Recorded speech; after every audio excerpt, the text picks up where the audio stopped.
يحث قومه على الاستغفار ويعدهم بإنزال المطر من السماء بسبب تلك التوبة والاستغفار.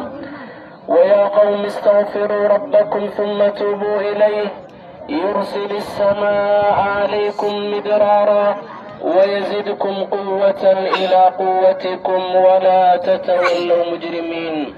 وموسى عليه السلام استسقى لقومه فأوحى الله إليه أن اضرب بعصاك الحجر فانفجرت منه 12 عينا كل أناس قد علم مشربهم.